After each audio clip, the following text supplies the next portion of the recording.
Welcome back, friends. This is James Corbett of CorbettReport.com coming to you on the 20th of January 2015 here across the dateline in Japan. But once again, we are joined on the line by our old friend and, of course, the founder and editor of BoilingFrogsPost.com, none other than Sibel Edmonds herself. Sibel, thank you so much for taking the time to talk with us today. Hi, James. Great to be back. Excellent. Well, obviously, I think something that a lot of people have been writing you about is your opinions on what's going on right now with the latest developments in the so-called war on terror and all of the brouhaha that's happened recently in Paris. But and there are many different pieces of this story to get to. But before we get to that, I actually want to take a look at a story that you brought to my attention recently that I think is exceptionally important in terms of this Gladio B narrative, which you've been laying out for a number of years now. And this one comes via the New York Times, January 14th, 2015. Turks are held in plot to help Uyghurs leave China. And this is talking about 10 Turkish citizens and 2 Chinese citizens that have been arrested and accused of providing altered Turkish passports to terrorist suspects from the western region of Xinjiang, a state-run newspaper reported on Wednesday. Xinjiang, that sounds familiar to people who may have caught some of our coverage, previous coverage on the Gladio B program in general. But Sibel, your take on what's happening here and how this ties into the greater narrative of Gladio B. Sure. As you just said, we have covered this during our Gladio interview series with your program. And people who have been following my interviews, if they recall, even in 2004, 2005, during my interviews, whether with Peter B. Collins or a bunch of other outlets, I always talked about the importance of Xinjiang and what Turkey and U.S. like to refer to as East Turkestan, the Xinjiang region, and the importance of it as one of the main center stage operations for Gladio B. And of course, also the connection of these operations with the people, again, that you have covered, we have covered together on Gladio series, the Susurluk actors, and the one of the top operatives for Gladio B for NATO, who was stationed in Chicago while he was one of the most wanted Europol, Interpol fugitive for terrorism and narcotics. Well, he took between 1993 and 1997, he took at least 4 trips from Chicago with diplomatic passports from the Turkish consulate there as Gladio operatives to Beijing, and from there into the region of Xinjiang in this plot, in this operation to organize the dissent, the ethnic minority there, Uyghurs, against the mainland China and the Chinese government, etc. So I used to talk about this a lot, and people would say, why? I mean, she's talking about Xinjiang, Turkestan. Let's talk about Saudi Arabia, man. Why can't we talk about Pakistan? They are relevant. Who cares what's happening in the place called Xinjiang? We don't even know how it's spelled. Well, as you see, it's been happening. It's extremely important. And again, it pops up. Unfortunately, 99% of people, even though New York Times, with its own tilt, covered it, they would read it, and with the names not making sense, saying, okay, maybe it's some immigration issues where you have illegal immigrants being smuggled out of this country. But it's not. It's never been the case. A lot of these people are taken out by the operatives, Gladio operatives, in this case, most of the times by the Turks, because Uyghurs are Turkic minorities. Their heritage, their race, their language, etc. And they are taken out, they are trained, and they are armed, and then they are sent back. And there are various areas, porous borders. I mean, even if you look at Afghanistan, especially now that we have Afghanistan as a kind of a base, you can see how easy it is to smuggle these people out. I mean, to get them out, train them, militaristically train them, and arm them, tell them what to do in terms of the next stage of operations, then send them back from the other side, going through Central Asian Caucasus to Afghanistan, and then back to Xinjiang, where lo and behold, some terror events takes place, and people have no idea how did they get the guns. How were they trained militaristically? Because Xinjiang is under China's control. Well, they are trained outside, similar to with the Syrian opposition, and now there are so many different factions. Their trainings, everything took place outside Syria, outside Iraq, within the NATO domain, in this case in Turkey and in countries, puppet countries like Jordan. So that is the goal, and that is the operation. So the Chinese government's version of the story is much closer than when the New York Times takes the version of the Turkish side saying, oh, yeah, it had to do with some independent operatives trying to make some bucks.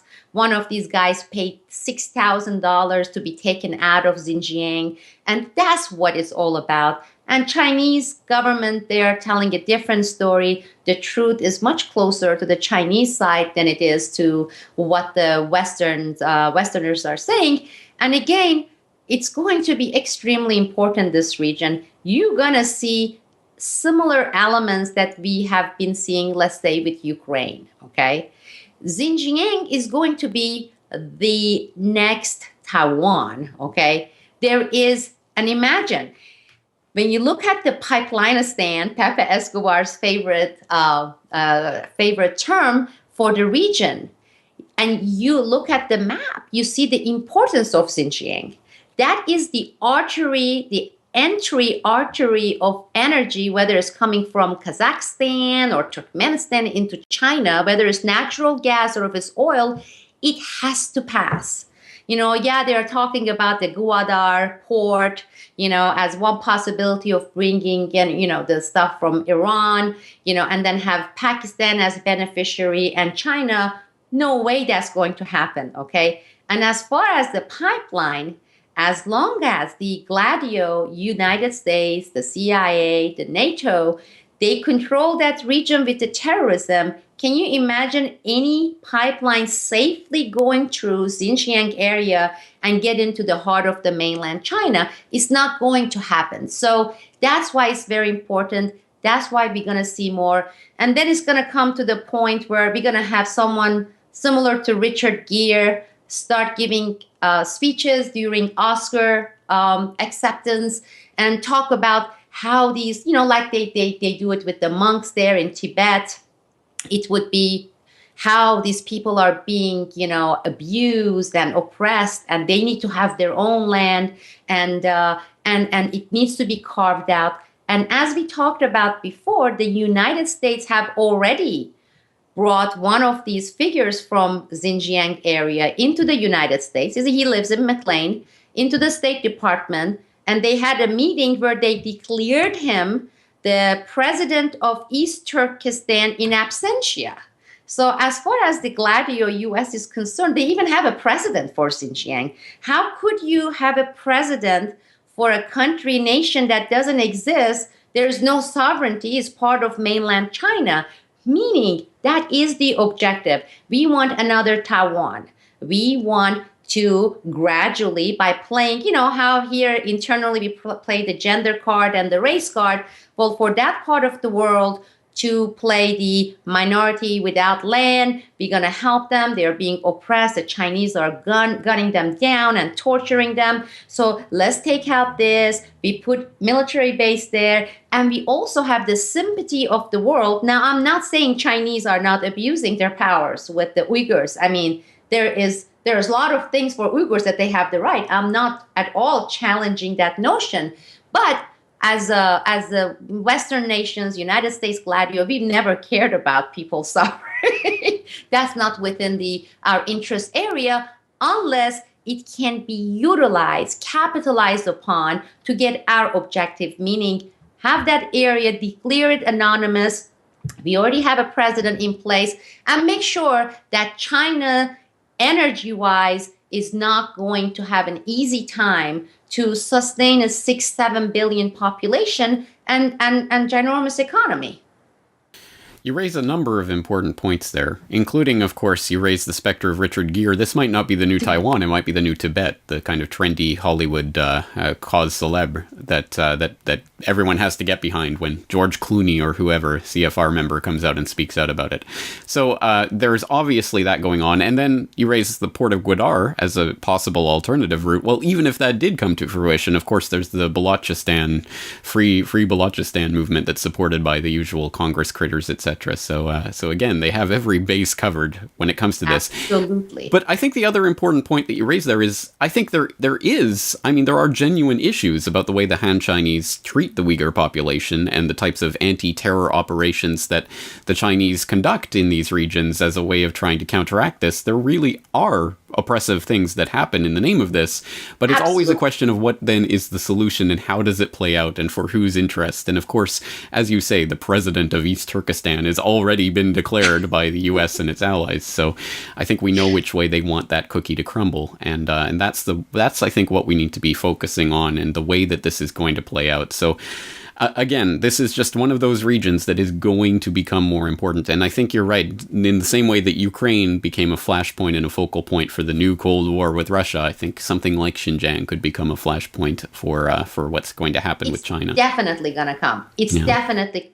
going to come. The question is not whether it's going to come. The question is when. And you see that gradually they are paving the way. So it's going to happen, whether it's 5 years down the road or 2 years down the road.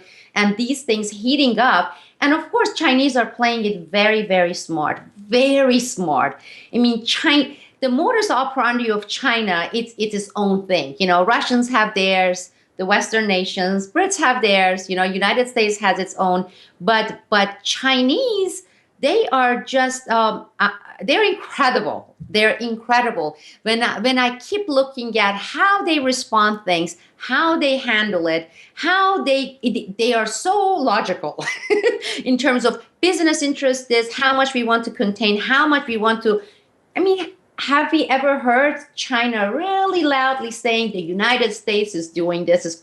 They know. They have a very, very good counterintelligence, but look at their business domain and look at the relationship as business. So they are handling it very smartly, and it will be hard for the Western powers to try to throw the bait and say, okay, bite it, okay? So even though they are doing the counter-terror, they are doing it in a very kind of self-controlled, restrained manners because they know what the game is about. They know about the chessboard, and they are not about to bite, and they have been playing it very smart.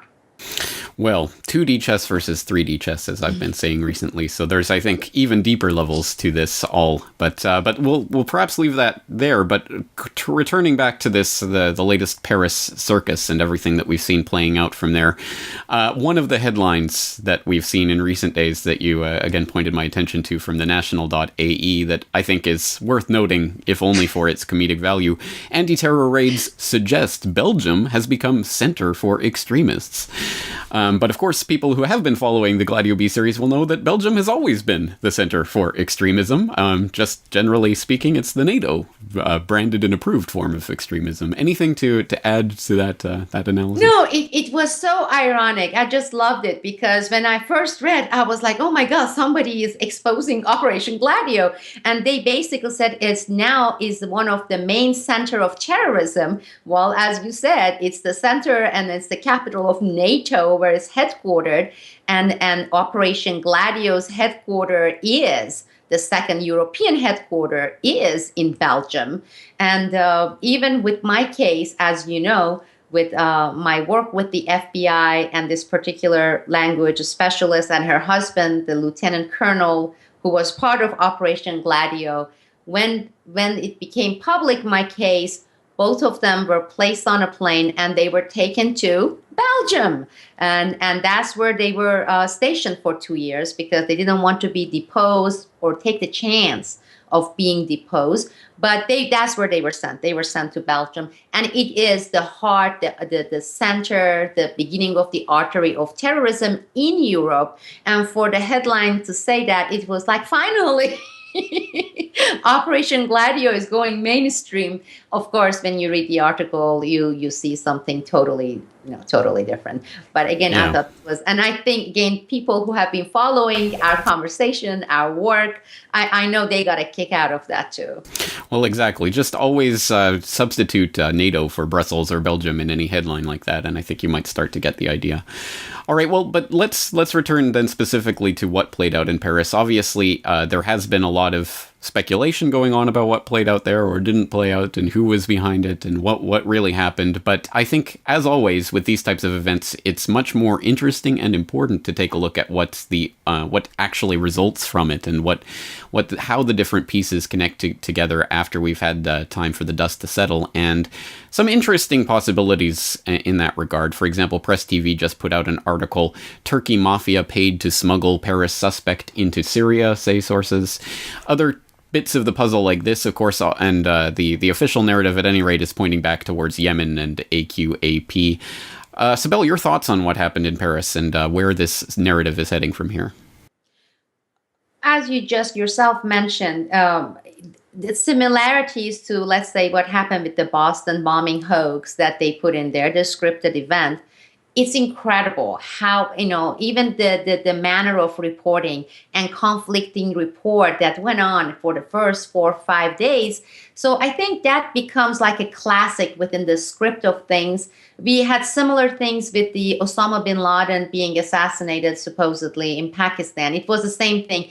Put so many pieces of information, a lot of them conflicting, a lot of them contradictory, and maybe possibly baiting some of the more active ones into taking the first few pieces and coming up with their own possible interpretation and narratives, and later have that actually totally false, show that it's false. So then you discredit those people.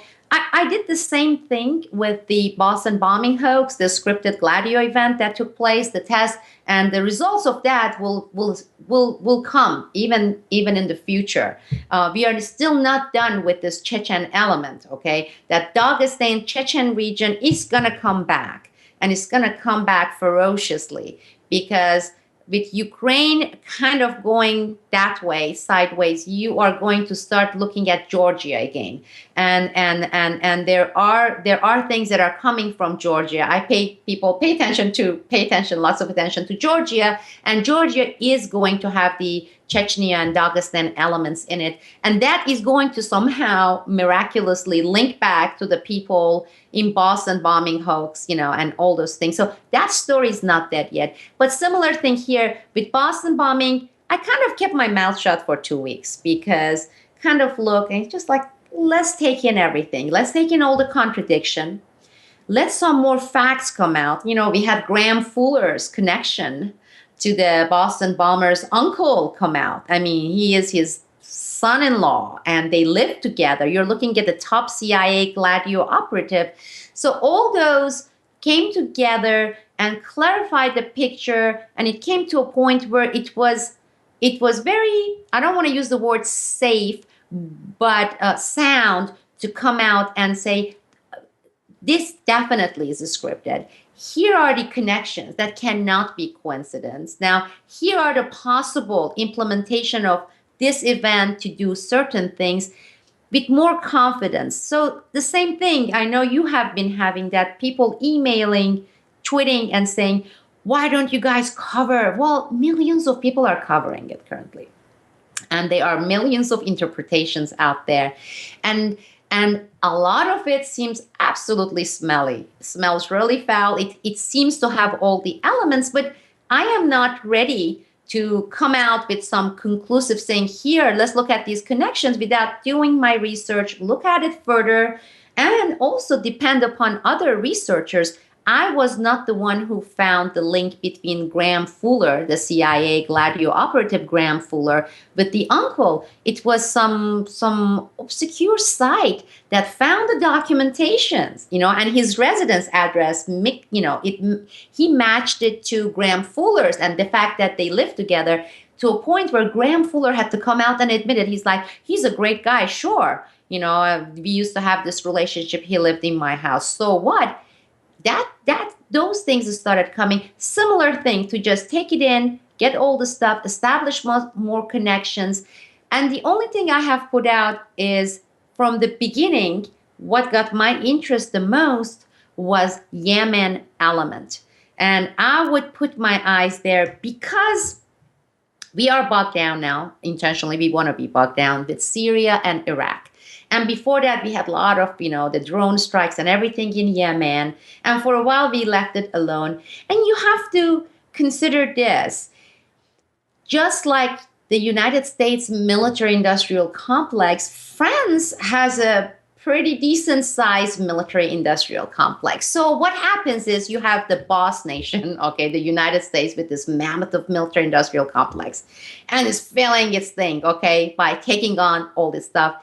United States need to leave some crumbs for its allies, okay? And in this case is France. And with Libya, we saw some of those overlapping interests between the French and, of course, NATO French, but the United States.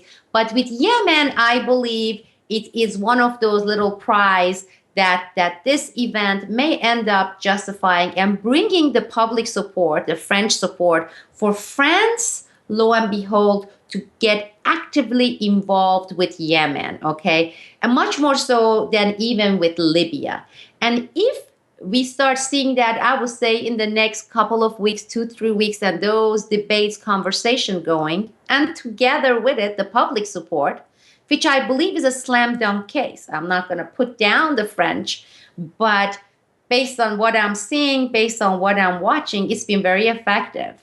It's been very effective. Let's get this mother effers, be at them. Let's go, these barbarics, and we can't allow anything like this happen. I think it's a horrific event, and I feel awful, and I do have solidarity for any place losing innocent lives or innocent people. But I wonder what kind of reaction the world would have, the Western world, if we organized that and had similar reactions when Israelis killed 14 innocent children, okay? They were playing soccer on the beach, and they knew that they were playing, and they were kids, and 14 children were massacred, okay? They were bombed. And so the same way, I would like to see people organizing and having solidarity and say, we're going to get together, unite, and not let events like this happen where innocent lives are taken. So, but we don't see that, unfortunately. I mean, we see it in that part of the world, then we see this thing in this part of the world. And as a result, we have this strategy of tension between the East and the West, and based on religion. This is what Muslims do. Of course, we have had all the prep with the ISIS and all the operations.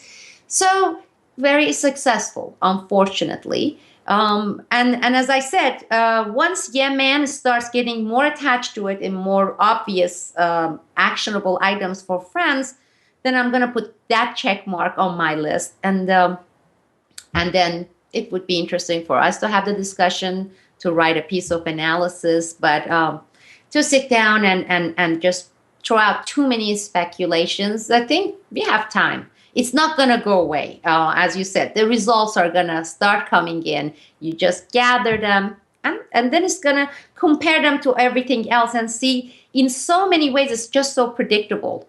But hey, what is the American English saying? If it ain't broken, don't fix it.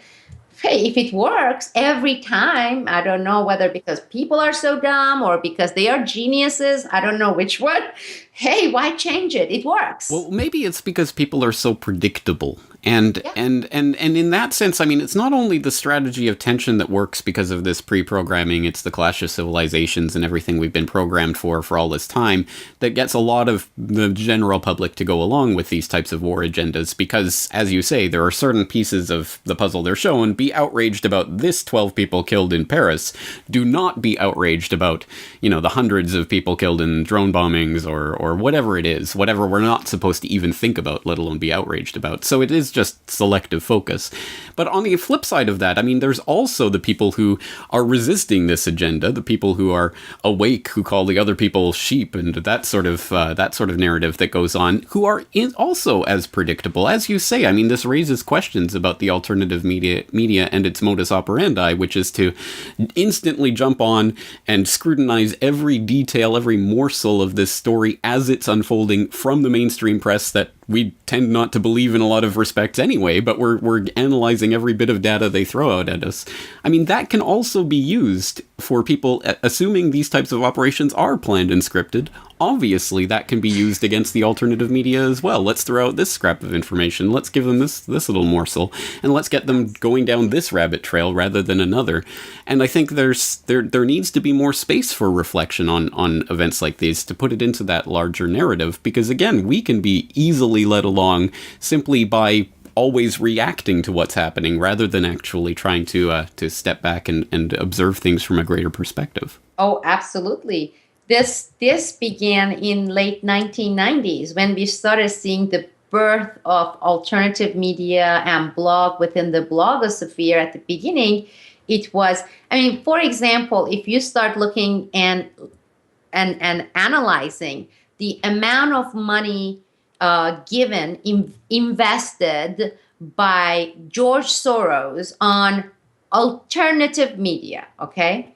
And again, this started around 1999, 2000. It accelerated during all our whistleblowers activity in 2003, 2014, even with some of the NGOs, POGOs and things. But a lot of money, started being channeled to the deep state money, whether it's George Soros or it's the Rockefeller Foundation or it's the Ford Foundation.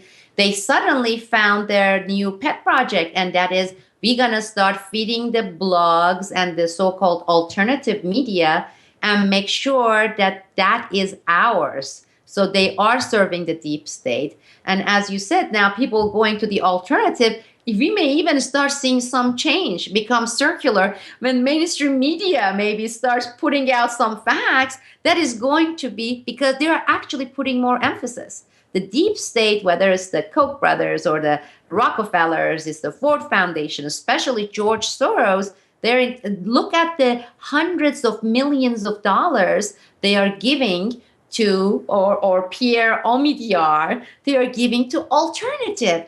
If you compare that to even during the early 1907, 1908 in New York, and you had the rich feeding and taking over the newspapers, and the influence there.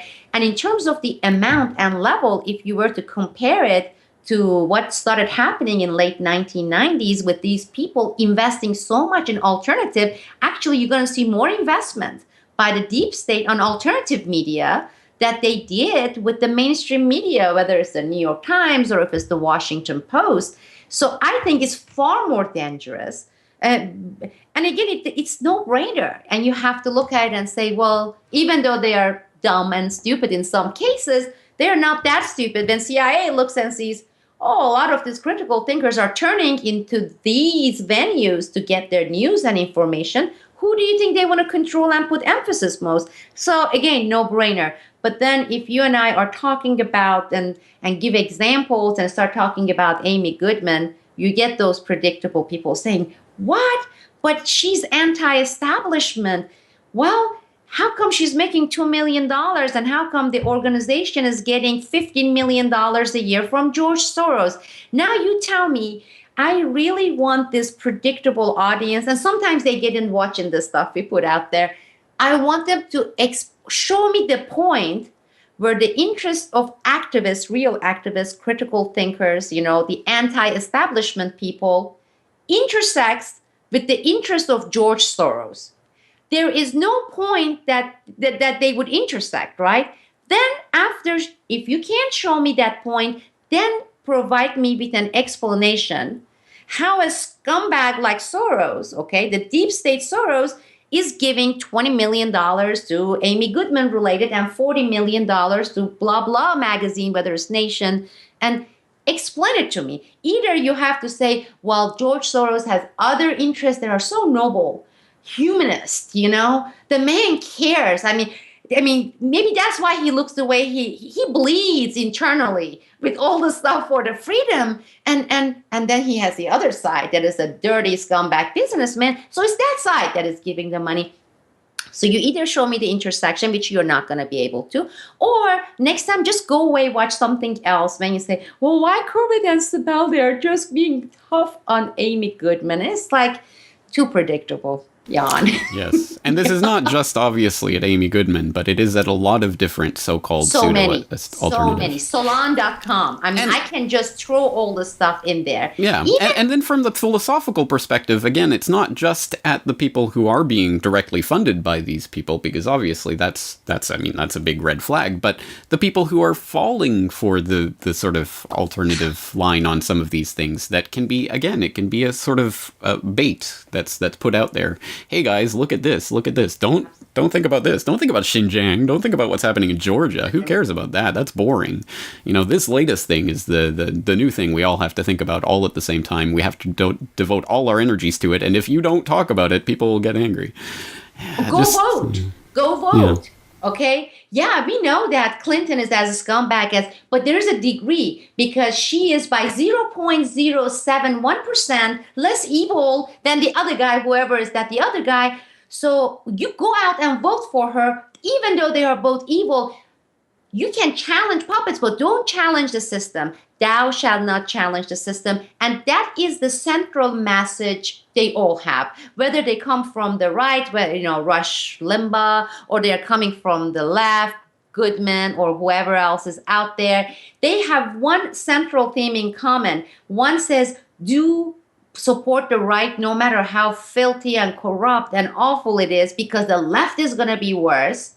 Thus support the system. It's the same system.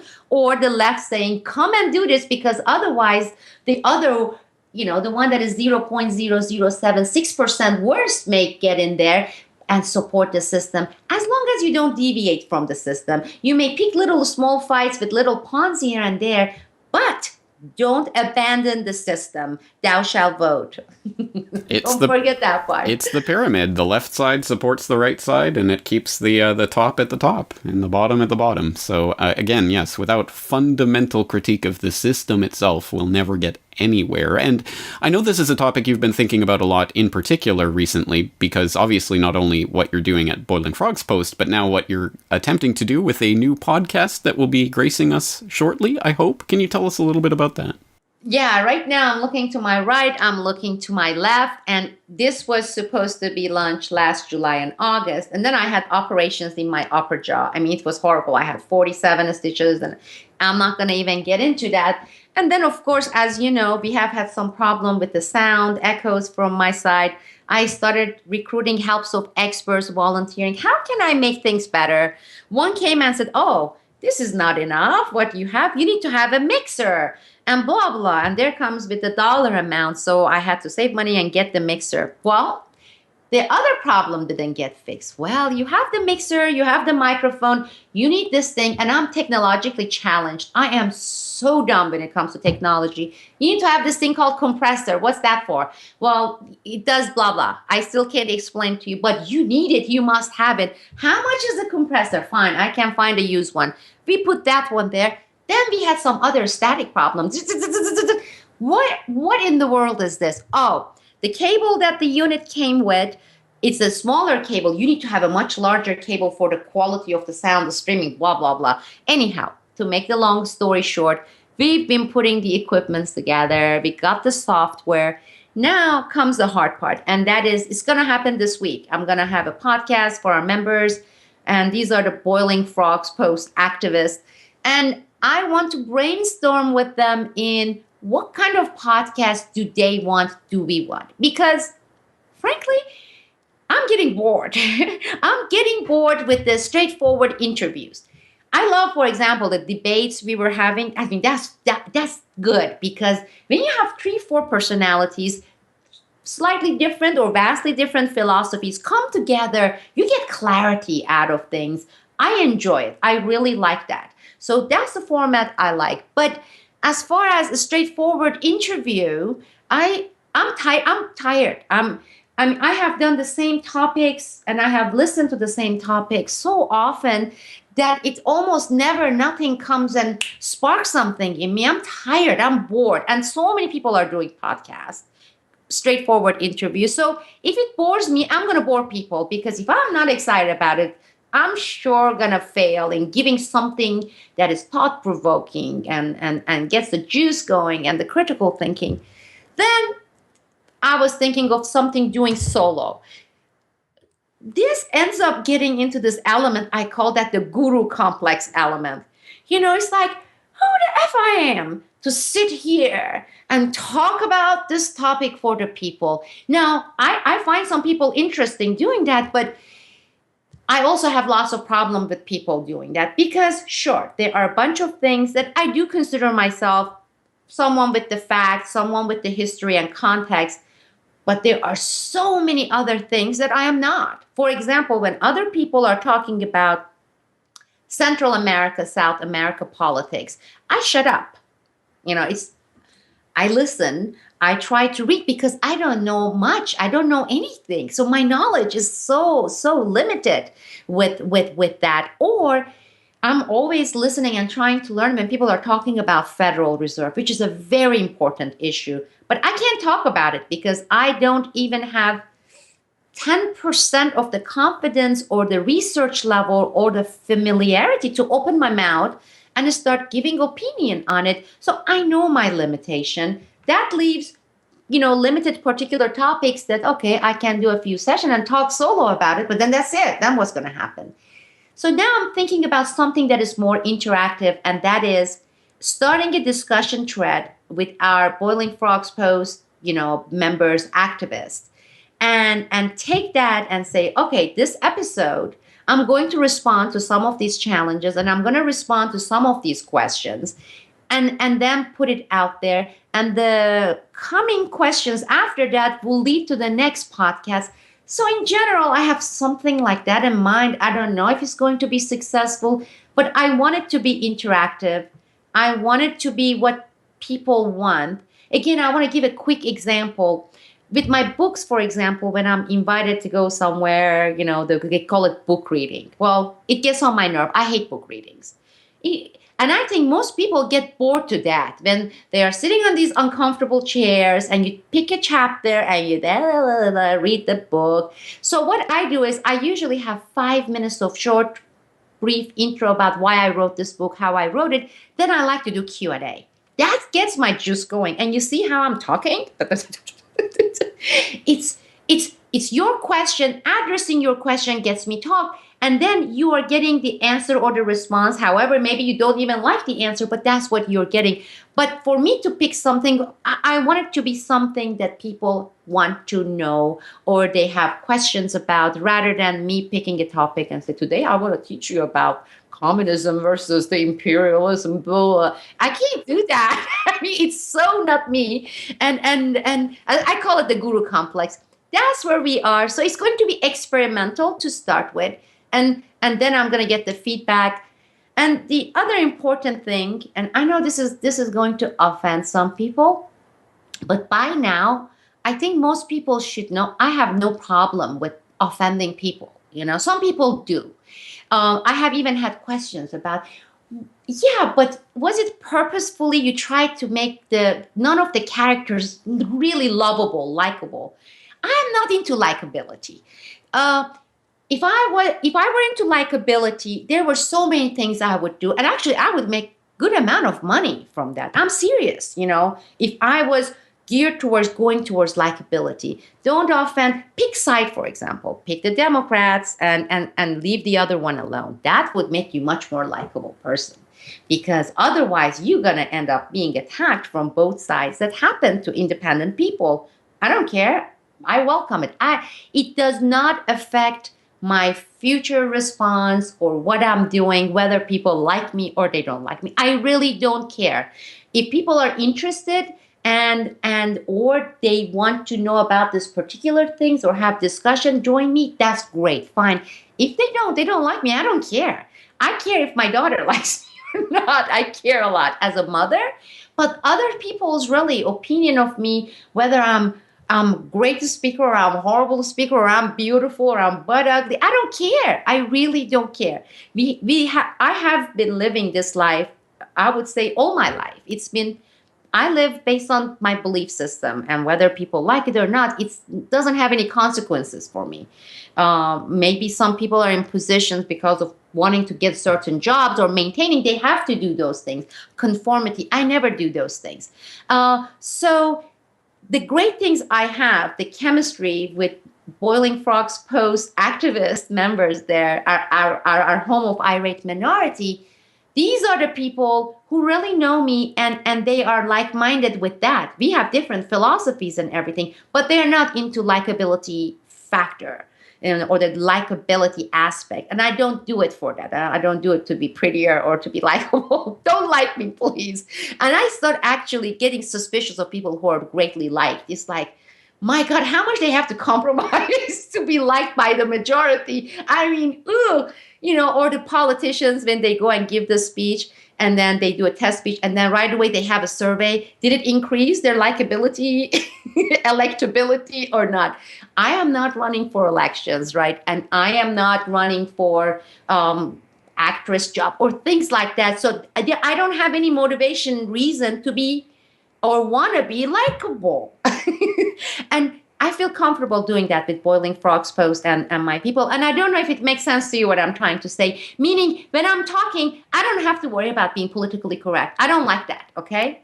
And if people have problem with that, it's like, hasta la vista, baby. Get the hell out of here. I don't listen to me. There are a billion other venues. Go there. Or if I talk about certain things that people take, offenses for other reasons, again, I don't care. This is because we have done this. We have talked about family units, homeschooling, and how these are all interconnected with what we are seeing today, with the system we have today, with the government, with all the corruptions, with the war, and the fact that they are connected. James, they are not.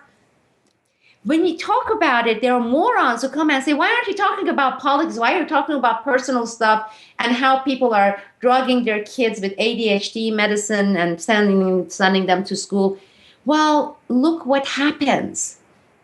And to give you an example, again, for some people, it's going to sound like an outside experience. It's not. I believe this is really interesting. So that's why I'm sharing here with people who may find it interesting.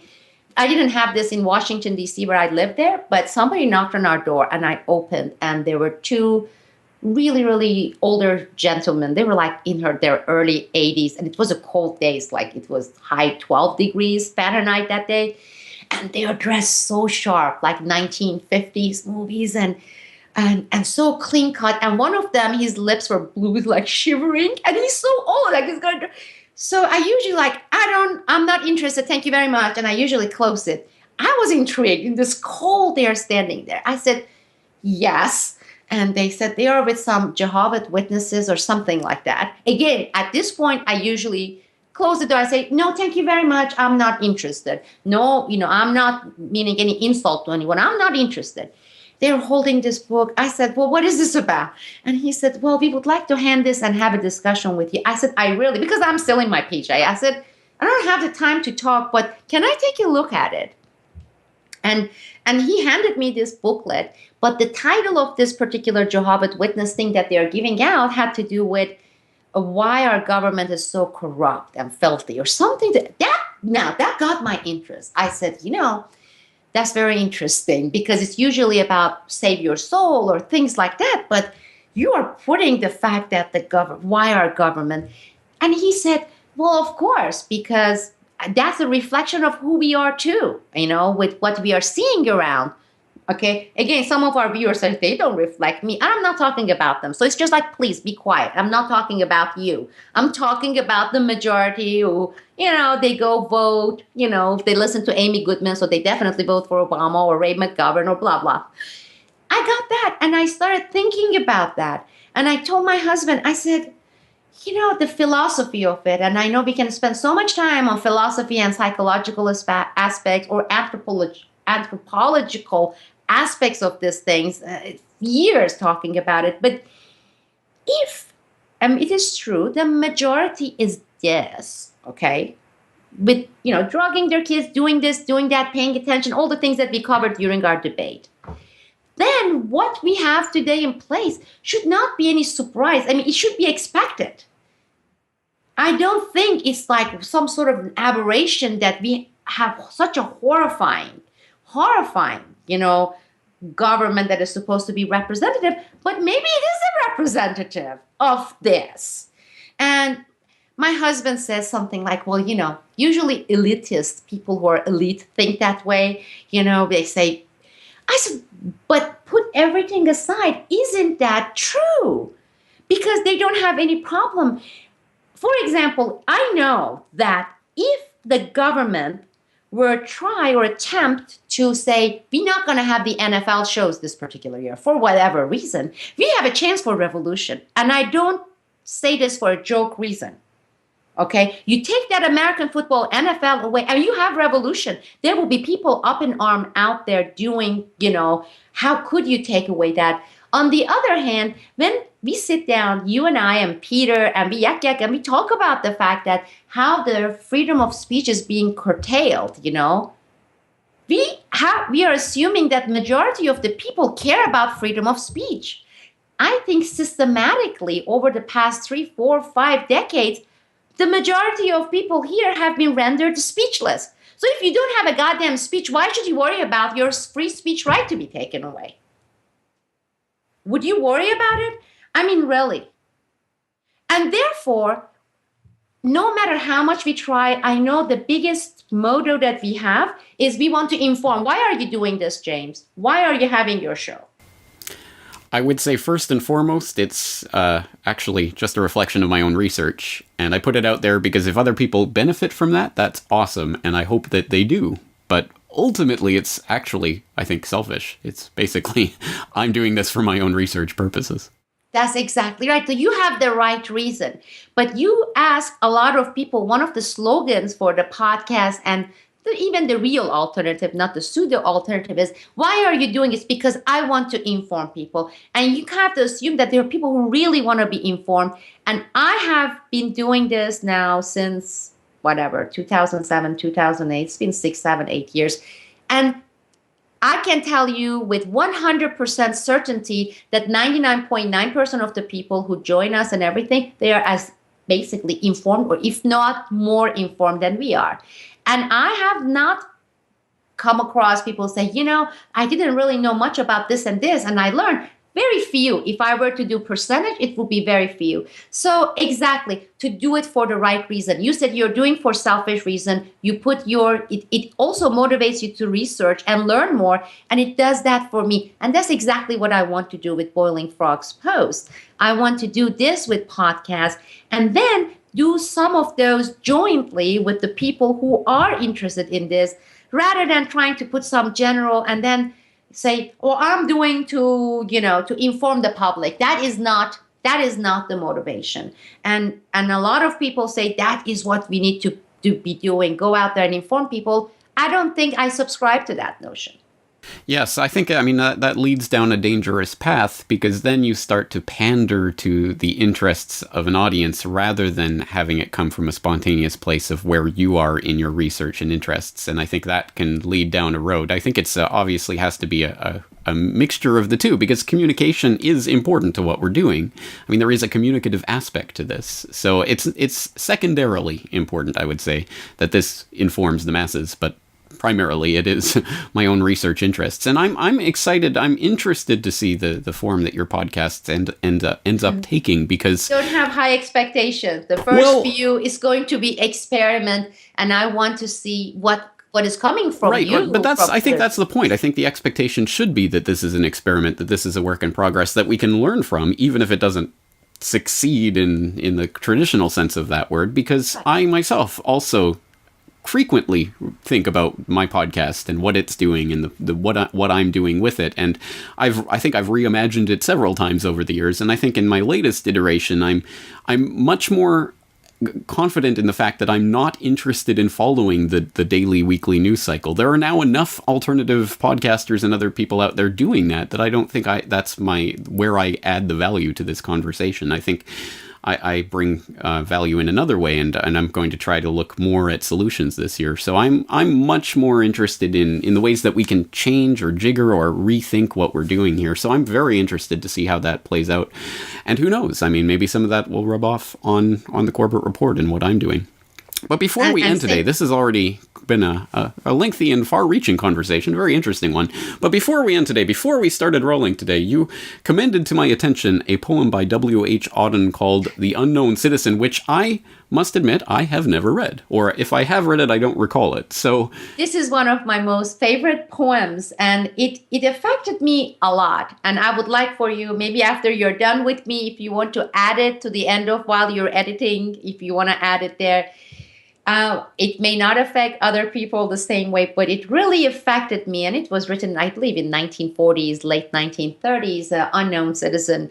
And this was during the years where English truly was English as second language going through the school. And I took my first literature class, which for me was a really scary thing. Doing it on the first, second, third language is hard enough. Doing it with fourth language, it's like literature is a different era. You can go and ace all your econ classes when that's your third or fourth languages, but literature you're looking at. And I became extremely interested in American literature and English literature, and I took a lot of elective courses and courses that I didn't even transfer credits for. But I came across this poem, and it also went so much with my father's philosophy and what he taught me as a kid, and that was his belief for his life and his reaction. My father had disdain, right or wrong. Again, some people may get offended. My father had disdain for mediocrity, for the fear. It's like, I don't want to make waves. I don't want to challenge the status quo. I don't want my kids to challenge the status quo. I don't want... He hated that. He was the opposite of that. And he wanted to raise me so I would be. And I hope he accomplished it, at least to a certain degree. But this poem goes to the heart of it. And when I just told you about, I feel comfortable at Boiling Frogs Post doing it with our people, there, the podcast, and have this stuff going, because they are not one of these. I know that because I have had so many communication with so many of our people there at Boiling Frogs Post that I know they are not this. And therefore, the fact that we really can expand a lot of things and move forward with things. So I would appreciate if you read it, because you have a much better voice than I do. And and I know that you have masters in literature, I think was James Joyce. Yeah, James Joyce. And so it would be great to hear it from you reading it. And I know you would appreciate this poem as well. Yes, well, I certainly do appreciate literature. So if other people have interesting requests or ideas out there in regards to great poetry or novels, I'm always open for that. So we'll leave it there. Sibel Edmonds, of course, boilingfrogspost.com, forthcoming podcast. If you want to be a part of that podcast conversation, Sibel is starting up. Of course, you can become a Boiling Frogs Post member, support the work, support the true alternative media. We do appreciate and rely on that type of support. And I think we'll leave it there for this conversation. Sibel Edmonds, thank you so much for the time today. Thank you, James. And thank you, everyone. The Unknown Citizen by W.H. Auden. 2JS/07 M378. This marble monument is erected by the state. He was found by the Bureau of Statistics to be one against whom there was no official complaint, and all the reports on his conduct agree that in the modern sense of an old-fashioned word, he was a saint. For in everything he did, he served the greater community. Except for the war, till the day he retired, he worked in a factory and never got fired, but satisfied his employers, Fudge Motors, Inc. Yet he wasn't a scab or odd in his views, for his union reports that he paid his dues. Our report on his union shows it was sound, and our social psychology workers found that he was popular with his mates and liked to drink. The press are convinced that he bought a paper every day, and that his reactions to advertisements were normal in every way. Policies taken out in his name prove that he was fully insured, and his health card shows he was once in hospital, but left it cured. Both Producers Research and High Grade Living declare he was fully sensible to the advantages of the installment plan and had everything necessary to the modern man: a phonograph, a radio, a car, and a Frigidaire. Our researchers into public opinion are content that he held the proper opinions for the time of year. When there was peace, he was for peace. When there was war, He went. He was married and added 5 children to the population, which our eugenist says was the right number for a parent of his generation, and our teachers report that he never interfered with their education. Was he free? Was he happy? The question is absurd. Had anything been wrong, we should certainly have heard. This video is brought to you by the subscribers of BoilingFrogsPost.com. For more information on this and other topics, please go to BoilingFrogsPost.com. For more information and commentary from James Corbett, please go to CorbettReport.com.